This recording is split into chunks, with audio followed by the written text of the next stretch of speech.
Shock Monkey Radio is entertainment for adults, by adults. The views and opinions expressed here do not reflect upon sponsors or FXBG Public Radio. For additional information, please refer to the United States Bill of Rights. Stand warned. So my niece has started texting. I've been dealing with that. She texted me at 8 o'clock in the morning yesterday.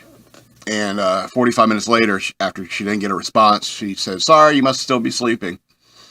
So what happened was she probably went to my sister and said, "Why isn't Uncle Scott responding?" And my sister probably said something like, well, Uncle Scott spent like a decade getting up before the sun. And it drove him a little crazy. So he doesn't like sleeping, getting up early. So I've been dealing with that. And so someday soon, I'm going to have to tell the sweetest, most purest soul I know that she's annoying. And even in a few more years, she'll be texting me. She'll be like, "Uncle Scott, can you come pick me up? I just can't even with my mom today." And of course, I'll have to go pick her up just because I have to lecture her about how to properly construct a sentence. Then maybe even a few years down the road, she's texting me like, "Uncle Scott, can you pick me up? Mike's being a total jerk." And I go to this party, and my niece is causing a scene. She's throwing stuff at other girls, and they're yelling at her. Human relationships are complex, aren't they? But you gladly give. You gladly give. Welcome to Shock Monkey Radio. I'm your host, the Madman. Getting some caffeine today. Shock Monkey Radio on Patreon. Go to patreon.com/shockmonkeyradio. Become a patron today. I would appreciate it. Or if you could, I really need a new laptop. Send me money through Cash App. Send me about $2,000 to Shock Monkey Radio, all one word, on Cash App. I would appreciate it. I'm sure the IRS wouldn't be interested in that. You can follow me on social media at DNALETSAW. That's the word wasteland spelled backwards on Twitter or X if you like. Shock Monkey Radio Redux on Facebook and at SLRobbins13 on Instagram. Excuse me. I watched last week's video and I counted how many times I touched my nose. It was 8,313 times I touched my nose. So I've decided I'm trimming my nose hair on Thursdays because that annoyed me. It was weird. Anyway. Just so you know. And if you're looking at my face, it's like, what happened to you? What happened to you? You get cut? So let me tell you, that German sword game where they swing the swords over their heads and try to get it near each other's faces? That's a very dangerous game. Don't play it. All right. Today is April 24. I like numbers like that. Makes you feel lucky. It's like 11/11. Every day you get, hey, it's a lucky time. We got a minute where everything's awesome and lucky. I don't know, pretty numbers. I like it. I like pretty numbers. And it's almost May. It's almost May. My birthday's in May. There's a lot of people in my family have birthdays in May. Apparently there's something in my DNA where they like to get busy in August. My bloodline gets real busy and real horny in August. So I'll be 48 this year. 47. 2024 minus 1977. I'll be 47. Okay. I think I probably already resigned myself to being 47 in January. So, yeah, that's weird. Your life doesn't really go where you think it's going to go. I remember my dad once told me when I was a young man, it's like, life is what happens to you when you're doing something else. And I didn't really understand it at the time, but over the years I learned what it means. And what it means is that, a man gets busy and man needs to keep his mind on a task. And whether it be plumbing or being an electrician or doing a YouTube channel or even, whatever you do. A mind is a terrible thing to waste. Yeah, all right, so I'll be 48. Yep, 47, sorry.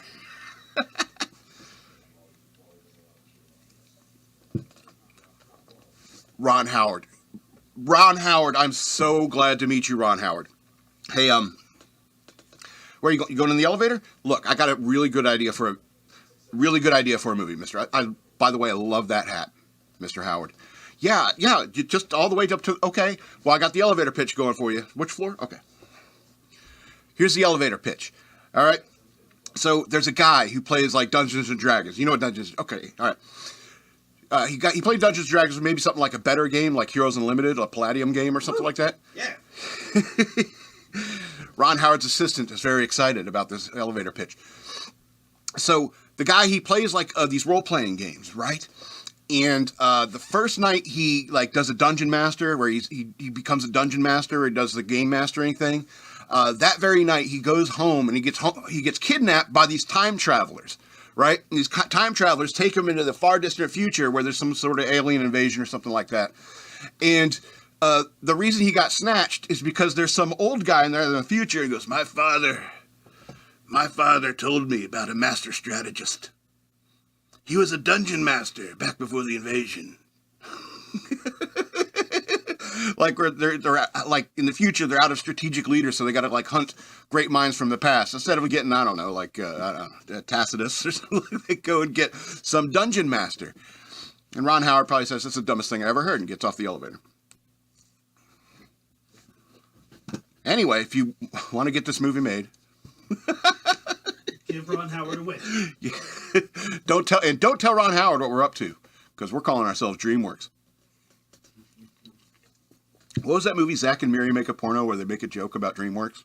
It says, I wanted to call my film company DreamWorks, but it was taken. Plus, it sounds like an underground gay club. And Seth Rogen's like, I met a guy at DreamWorks.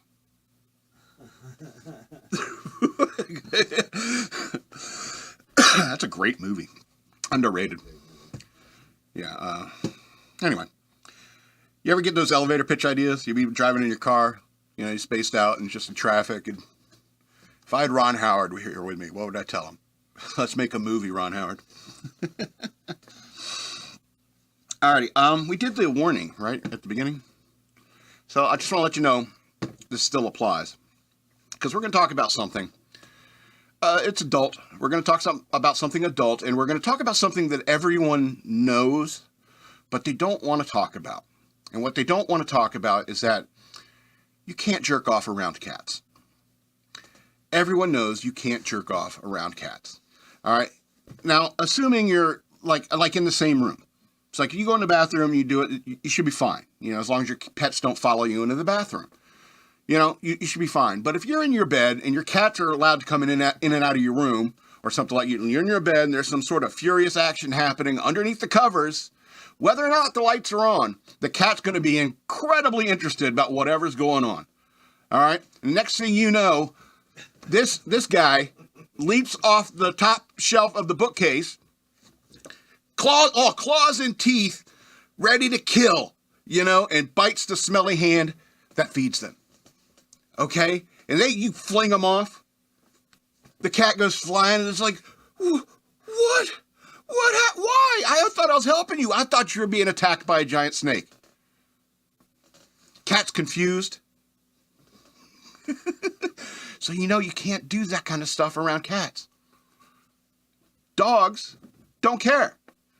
Unless they can get near you, because, you know, if they can approach you, they'll be like, hey, I'm a dog. I want whatever you're doing, I want to get involved in. But a cat will attack you. He's like, I thought there was a giant snake attacking your crotch. I don't know why I didn't wake up. Cat thinks it's helping. But you know why no one wants to talk about this? You know, they don't want to talk about it because it's embarrassing. Because everyone knows you can't jerk off around cats. Plus, you know, they look at you anyway, even if you don't. They look at you like they know you do anyway. They'll be sitting there on the counter. They'll watch you across the room like it was a half sleepy look in their eyes. I know what you get up to in there.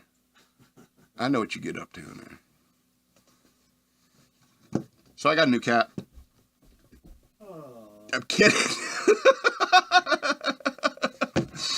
I was thinking about pets I had in my life and how they all die, you know. I was thinking about my dog. I saw a dog on a video that looked like my old dog, and I swore I could smell my dog. That's love, isn't it? When that stuff happens. And I think about EK's dog. He's going to die one day, and I love that dog too. Yeah. But cats, when the cats died, didn't care. Didn't care at all. Anyway. That's a pretty lighthearted subject, eh? Because I wanted to do something light before I get into some heavy stuff.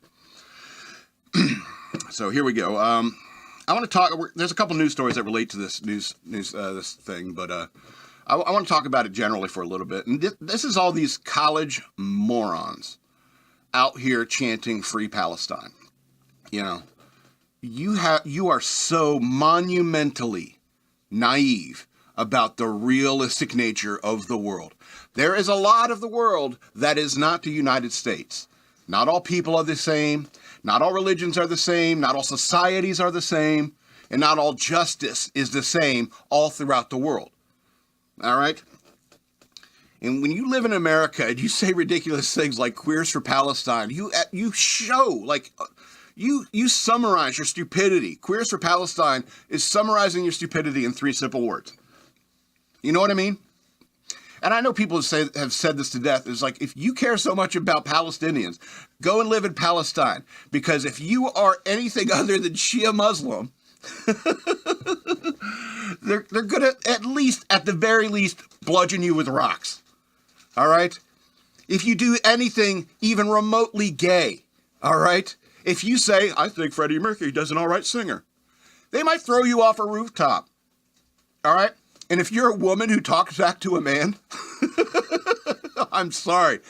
You want to talk about the patriarchal society that you think we're in, but the monstrous caricature that you portray us as is what Islam is.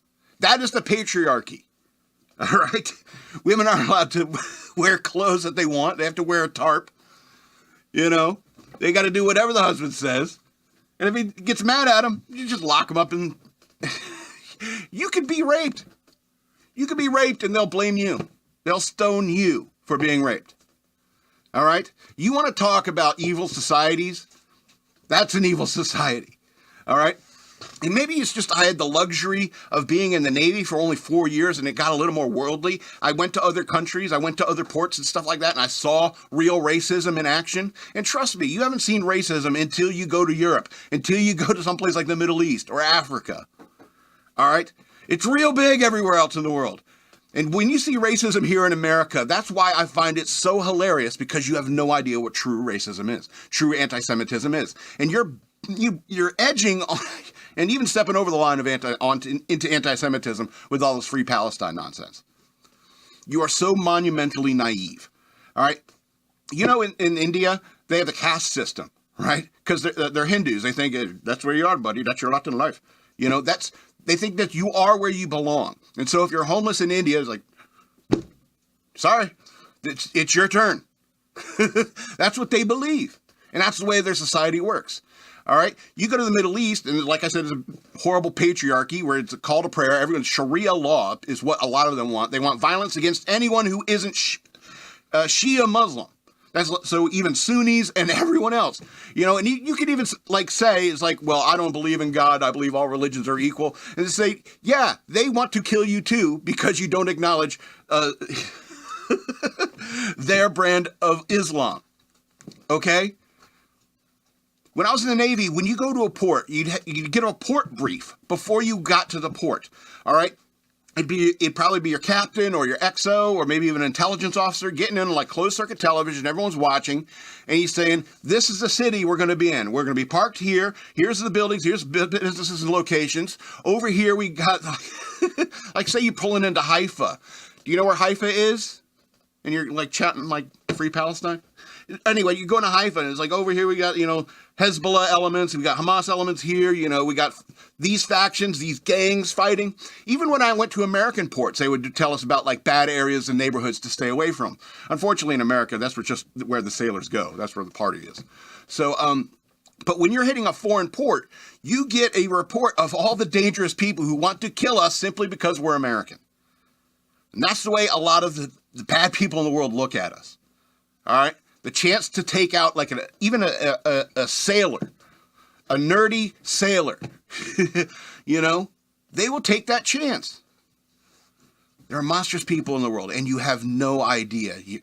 The worst thing you have ever dealt with in your life is eating bacon and you felt guilty or something.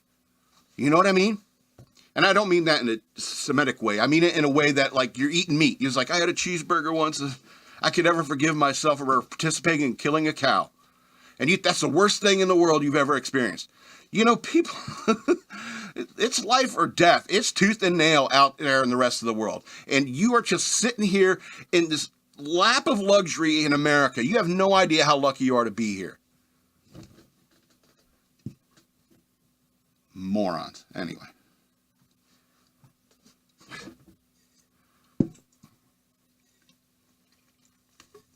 I tell you what pisses me off more than that, though, is freaking horses. You know what? It's not even the horses themselves. It's just this irrational way that people defend horses when I get mad about horses. I'll rant about horses, you know. I'll say, oh, look at their weird-ass feet. Big-ass toenail. They're dangerous. They could kick through a concrete wall. They're friggin' dangerous. They're huge. They're huge. They have, like, almost 360-degree vision. What kind of hell-spawned 360-degree, you know, and I'm the crazy one. I'm the crazy one. Maybe we're just too far removed from our society. We got cars now, and they're way safer, and they don't poop like a, like a bread basket, like a toaster-sized poo every single morning. So at least my horse does. I'd keep him around to torture him. Kidding. And people would defend, and they'll say, they'll defend horses to me. And they'll say, well, horses have a horse sense. You know, they have a horse sense. They know things. And it's like, oh, so now you're telling me they're psychic. Now you're telling me these evil kick machines are psychic. That's even more terrifying. But they're like, no, they have horse sense. They know you don't like them, and so they don't like you. Oh, I think it's because they know I'm onto them. But what you're saying is, like, you shouldn't be scared of the lion because the lion knows you're scared of him. No, I'm scared of the lion because it wants to kill me. I'm scared of the horses because I think they're planning something big. All right? The fact that they're not, like, attacking us on sight is concerning to me. They don't like us. They cannot possibly like us, and they're planning something big. And you want to think that, you know, I'm out of my mind for being terrified of horses. Well, let me ask you something. Are you terrified of a moose? You ever been to Maine? You ever been driving in Maine during rut? Big ass moose coming at you. You know what? I'm scared of moose as well as I am horses. The thing about moose as opposed to horses is that humans keep horses, I mean. They don't necessarily keep moose. I think maybe they do. You can probably get moose burgers and there's somebody who farms them. But even then, I bet those people at those moose farms, they got guys with rifles overlooking the stock. You know what I'm saying? Because a couple of moose, horny male moose during rut could cause a problem. Could cause a problem. I'm talking a lot about mating seasons today. Unintentional, I suppose. And why do these people defend horses? I know you like horses. Oh, it's always women, too.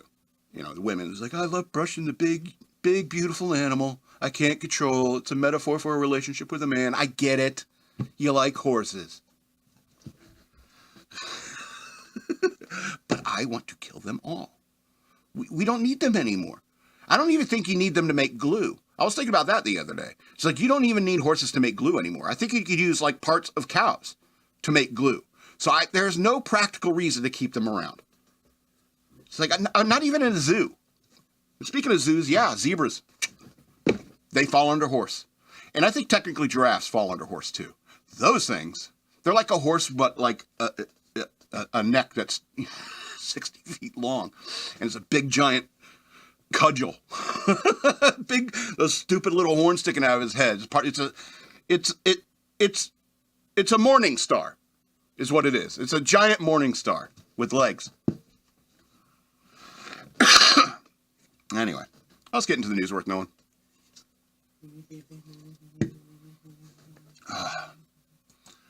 Oh, I needed that caffeine, that's for sure. Every time. Every single time. What was it, like, I got someone in the chat. Big Daddy Evil. The only reason I don't like vegetarians is that they eat my food. But every single time I move the laptop, the right click stops working. Huh? Vegetarians, they eat my food. What was he responding to? He was talking when I was talking about vegetarians. Oh. Where were you? Were you on the phone? I might have been. Paying attention? Did you clock into work today? I did. I know you did the lights, but did you clock out while I was doing my show or I something? did get a phone call. Okay. I did get a phone call. Make a notation on your time card.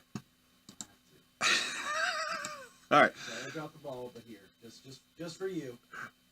I like pretending. I like pretending I'm the boss. Just for you. Oh, cool. All right, let's do the news. House Speaker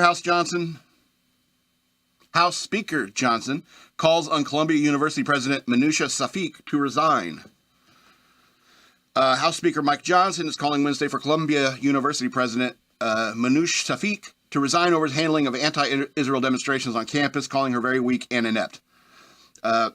Johnson said during a radio interview with Hugh Hewitt, is that the guy like in Vic Vinegar? Hugh Hewitt? Or no, Hugh Honey. Vic Vinegar. That he was holding a press conference at Columbia University later today with, quote, some of my colleagues from the House Republicans from New York to call on the president of the university to resign. This President Shafik has been shown to be a very weak leader. He cannot even guarantee the safety of Jewish students? Question mark. They are expected to run for their lives and stay home from class? It's maddening, Johnson said. We're seeing on these college campuses across the country is disgusting. What we are seeing is disgusting and unacceptable. And every leader in this country, every political official, every citizen of good conscience has to speak out and say, this is not who we are in America. And we got to have accountability. And that is what my colleagues and I will be working on. See, I'm doing my part. New York House Republicans on Monday, in a joint letter, called for Shafik to step down. On Wednesday, Columbia University posted on its website that student protesters have committed to dismantling and removing a significant number of tents at an encampment there, among other efforts to ease tensions from the anti-Israel demonstrations. We have Jewish students that have been physically assaulted, they have been harassed, they have been intimidated and threatened, and we need to revoke federal funding to these universities if they cannot keep control. Johnson said, we need to revoke these student visas for these violent protesters, that you don't have the right to be here and do this. But Jewish students have the right to be able to peacefully attend classes. They're trying to get an education. This is just madness. Yeah, that's an idea right there. Why don't you just get an education? Why is like the college university system just become a factory of protesters? Just cranking out protesters. There's more to life than protesting. Anyway, they don't know the facts. Some of them are denying that October 7th even happened. It's ridiculous, he continued. And we're relying on and calling upon demanding these university officials to get control of the situation. It's just completely out of control right now. And that is correct. I mean, I mentioned it earlier. I don't want to get into my emotional rant again. But, I mean, this is intolerable. And, you know, if you're on a student visa and you're coming out here and saying stuff like that, you should kick you out of the country, you know. And I hope that there's going to come a time where U.S. starts deporting people like crazy. And I know a lot of you might think that that's racist. You might think all sorts of things about that. But, you know, it needs to happen. You know, I was talking with people the other day. It's like, if Law and Order comes back, it's going to be crazy. You know, you're going to be talking like tear gas, you know, we're getting like videos getting people getting beat up on the street. And we got to not care about that. You got to not care about that if you want law and order. Because, you know, it's like I said, when a bunch of, like, if 50 people bust into your convenience store and start just snatching and grabbing everything and running out, you don't need to shoot all of them. You shoot one of them, and then you won't have to deal with that ever again. You know? Violence does solve things sometimes. Anyway, let me go on to the next story. Ugh. All right, Joe Biden is a walking joke. Walking joke. Biden mocked for admitting we can't be trusted in latest gaffe. Agreed, Joe. I think I told EK, it's like, I was trying to think of like how many times he flubbed something in the last week. It was like four times. This guy he's not there. President Biden's latest gaffe had conservative commentators adding that they agree with him. He spoke at the Tampa rally on Tuesday that focused on the state's 6-week abortion ban that is set to go into effect on May 1st. During the rally, he made several references to former President Donald Trump as an opponent for abortion rights for women. However, during his comments, Biden made what many consider to be an embarrassing mistake. I don't know why we're surprised by Trump. How many times does he prove we can't be trusted? Biden said. Audience members can be heard laughing after this comment, but Biden continued, seeming not to notice the mistake. Yeah, you hear that a lot. He'll make a mistake, and you'll hear laughter in the audience.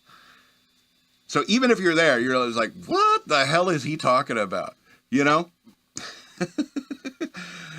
So several conservative social medias jumped on the quote. Many jokingly agree. It's not satire, Babylon Bee said.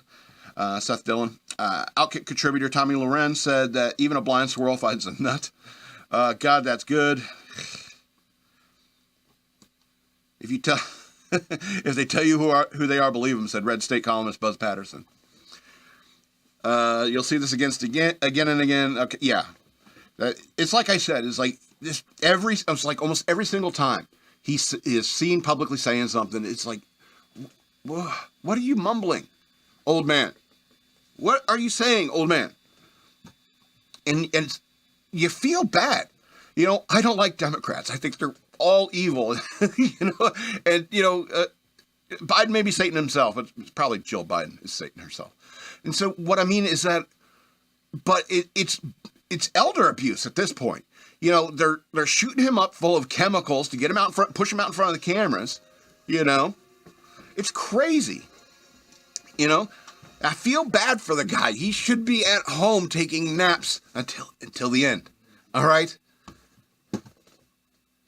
I'm not saying we need Kamala in office. I'm saying we need him out in this next election. We need the whole Democratic Party out until they can get their heads straight. Because they're back in this crazy terrorist stuff. They're like the whole party swinging crazy left. And when I say crazy left, like violent left. All right, speaking of which, let's talk about Ilhan Omar's daughter.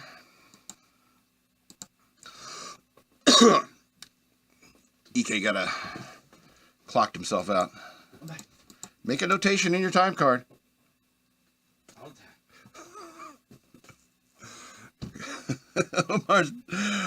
Ilhan Omar's daughter decries hypocrisy, says anti-Israel students are 100% targeted after suspension and arrest. So, yeah, what are they getting, like a whole group of people who hate you together and stopping you from going to class? Is that what you're talking about? Is that the hypocrisy you're talking about?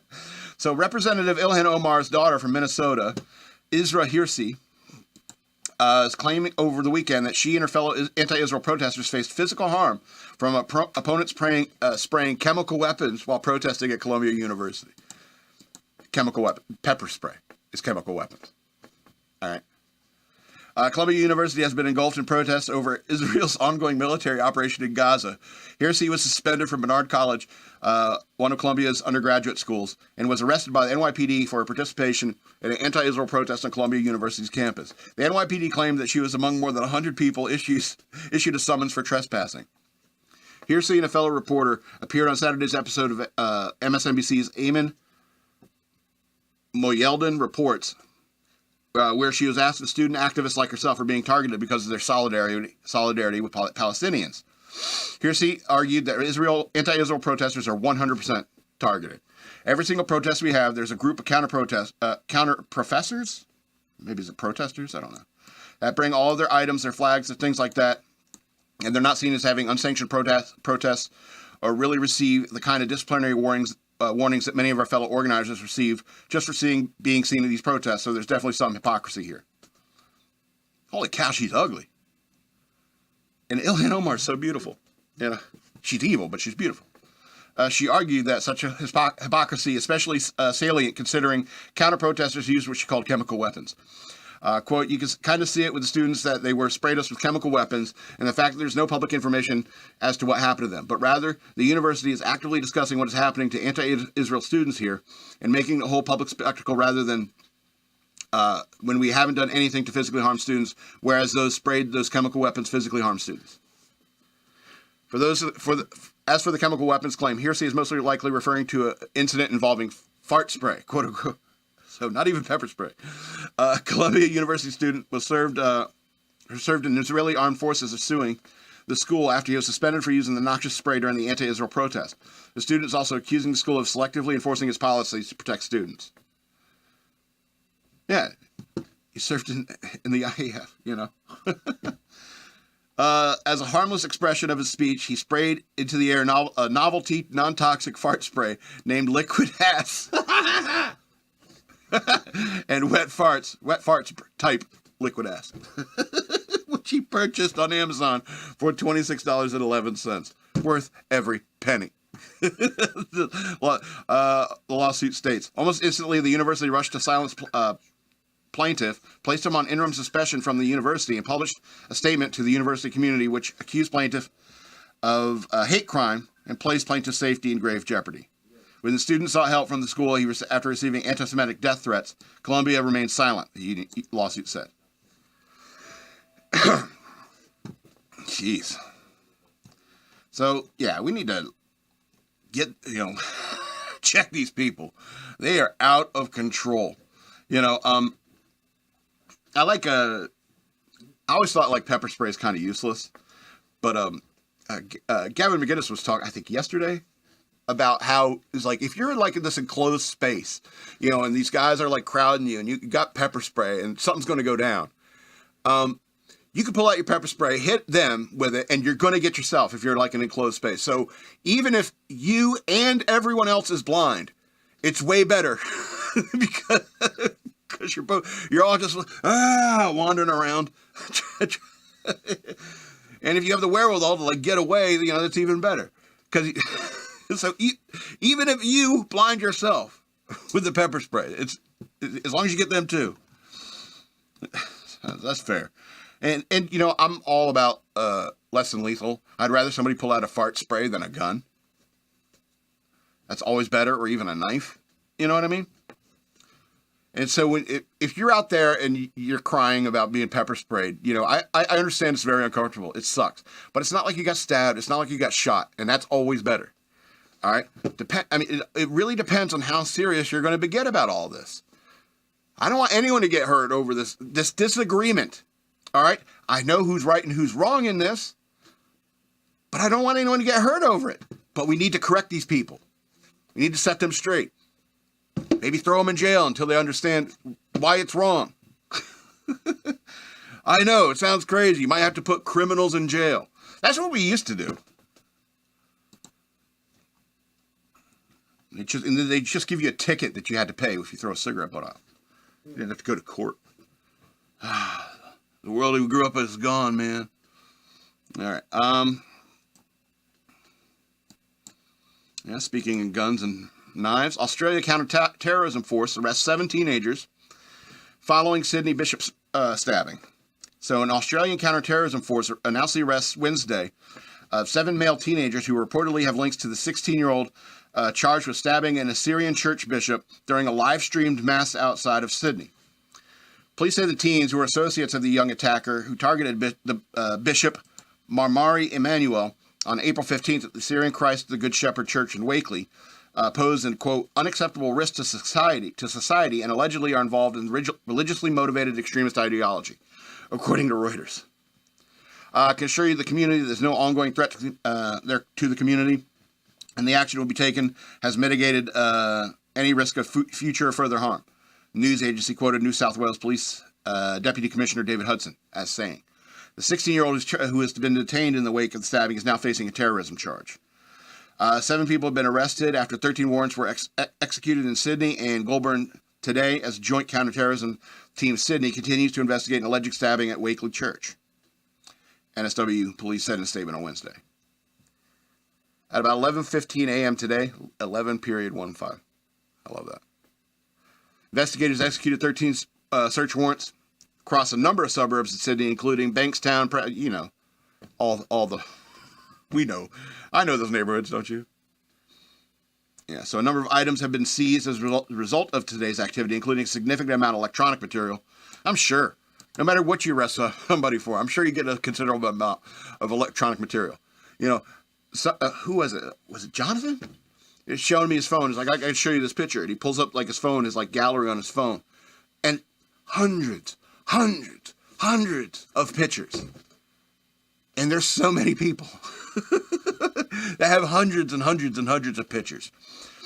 Most of my pictures on my phone are 11 times I like butt did a selfie or something in my pocket. They're just blank pictures of a phone in my pocket. Anyway.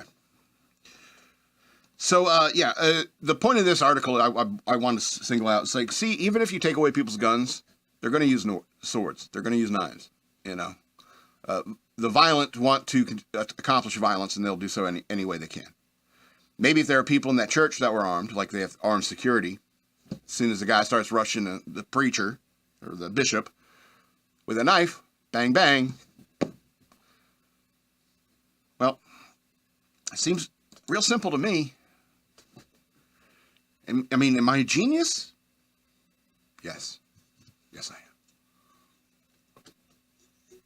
am. All right, let's see if I can get this right click to work again. All right. Two more stories. Short show today. Who cares? I got to skedaddle anyway.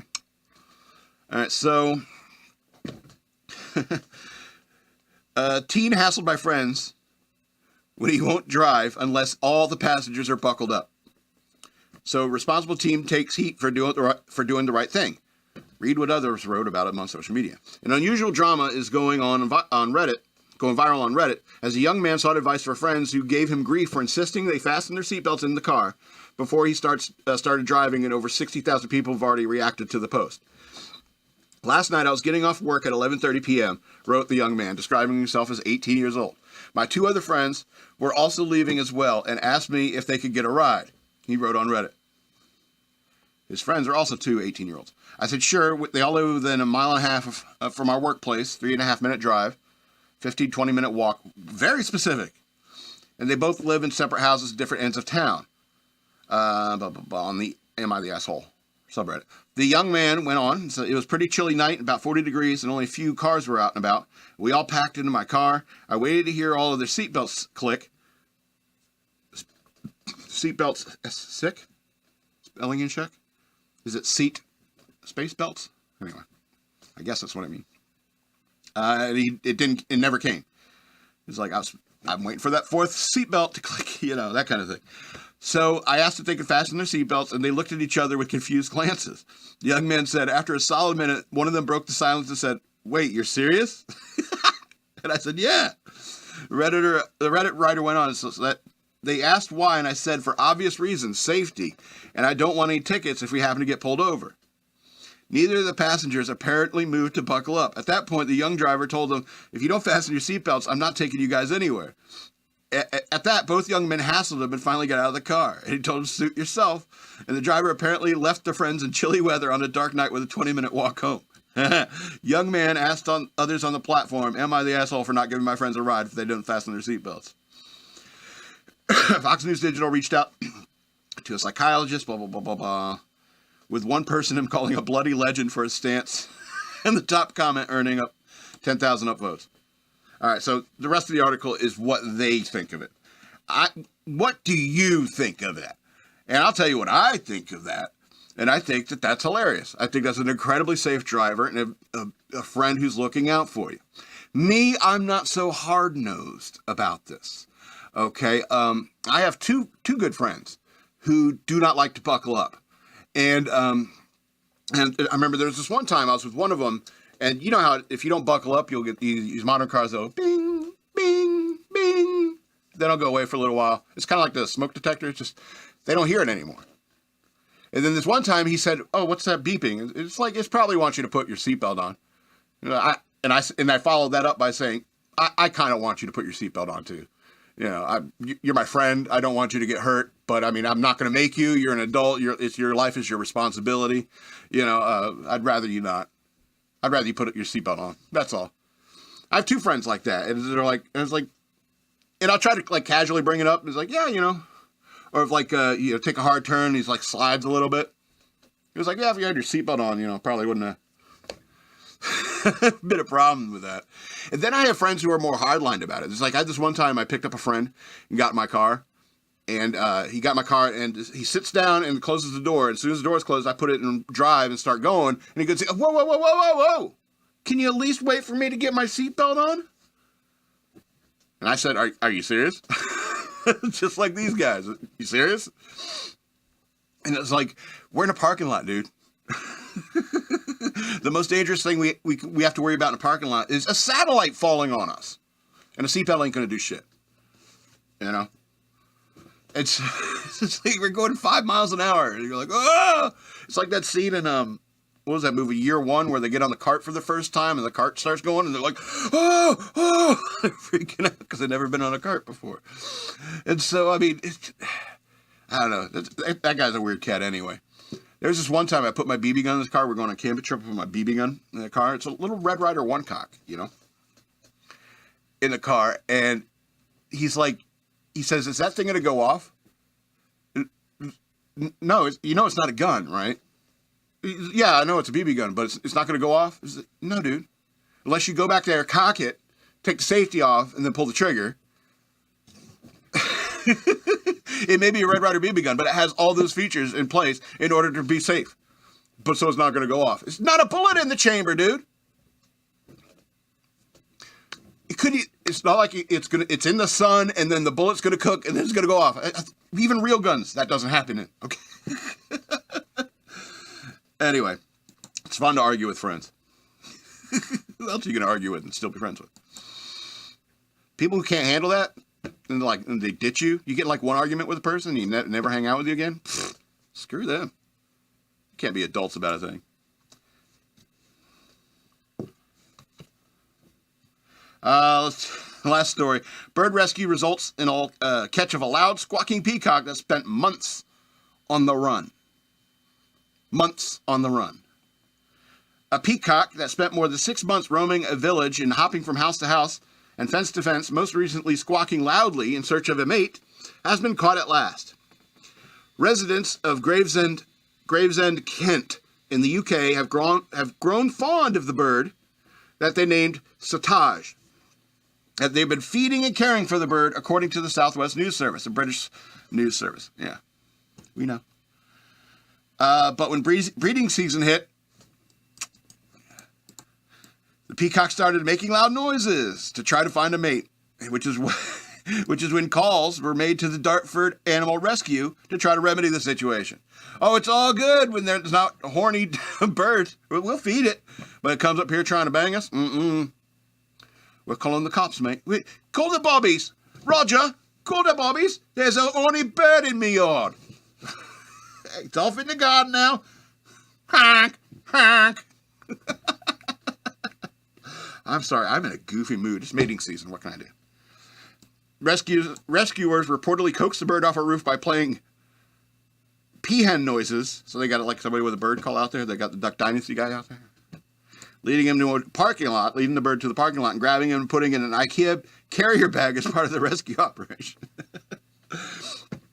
Today he's at a center of a peacock and peahens to find the mate he'd been searching for. They just need to get him laid. Sierra O'Hare, that's a pretty awesome name. Sierra O'Hare, who runs the rescue organization, told the Southwest News Service that the peacock has been roaming around the area for 6 months to a year and has been crossing a main road to sleep in a tree at night. He has been chilling there between 3 gardens, and the neighbors all had become quite attached to him until he got horny. She said the neighbors fed him and gave him the name Satage. However, during the breeding season, started to be a real nuisance.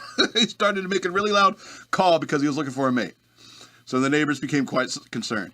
Dartford Animal Rescue, which has been operating for some 3 years, has never caught the peacock before, and has experienced catching other birds like chicken and geese. That's probably like the meat and potatoes of catching wild birds, right? Chicken and geese. So O'Hare attended the rescue with her sister and volunteer Rosie O'Hare, plus the animal rescuer Melissa Doris. Rosie is very good at these kinds of rescues. She's fantastic at catching birds, and she's got years of experience. So good cardio. She's got good cardio, I guess. She got like scars all over her face. Anyways, back to lot. So when the 3 women arrived at Gravesend, the peacock was on the roof of a bungalow, and they started playing peahen noises in an effort to encourage them to come down. I followed the noises come down to the apartment building. He's like, oh, yeah, I'm going to get some. Came running. So Taj was then placed safely in an IKEA bag. They took him to a sanctuary. Very happy for a little guy. He's now have a group of friends. He's going to get laid, and he's not going to make the... She added that she's hopeful he'll get himself the girlfriend he desperately wants. That's toxic masculinity, okay? Honk! Honk! Screaming so loud. Mate with me! Mate with me! That's toxic masculinity. Big Daddy Evil, we acknowledged him, and now he's like, he went crazy in chat. Hope everything's done. Yeah, we miss you, bud. Sup, EK? Absolutely not the a-hole. Yep, exactly. Your car, your rules. Safe driver. Absolutely. Thanks for watching, bro. Thanks for watching, cuz. Huh? Acknowledging comments. Hold on. Yeah, you don't have to. I'm sitting here looking at this camera, and I was thinking, there's not a whole lot of crossover between, like, podcasters who talk directly to a camera and into acting. Like, there's not a time when, like, somebody says, like, I want to cast that madman guy from Shock Monkey Radio. I think he's perfect for this role. And then next thing you know, I get a trip to L.A. Next thing you know, I'm on a sound stage, and we're doing a shot, and it's like, okay, action. And the camera starts moving. It's like, hey, new guy, don't look at the camera. Cut. Reset the shot. Okay. Action. Cut. New guy. Don't look at the camera. I'm sorry. I'm really used to, looking at the camera the whole time. It's really important. When I look off, it looks weird. You're an actor now. You don't look at cameras. It's like, oh, okay. All right, reset the shot. Action. Hey, Carol Burnett. Yeah, you, moron. Don't look at the camera. That's what it'd be like. That's what it would be like, And so, I don't know, it just popped up in my head right before. This is the end of the show, all right? Please go to patreon.com/shockmonkeyradio. Become a patron today. I really need a new laptop. Or send me money through Cash App. Use the hashtag shockmonkeyradio. All one word. I appreciate it. Follow me on social media at Denalitsaw on Twitter. That's the word wasteland spelled backwards on X. Shock Monkey Radio Redux on Facebook. And at SLRobbins13 on Instagram. I also have books available for digital download. And you can check in the links in the description below. So this has been Shock Monkey Radio. I'm the Madman.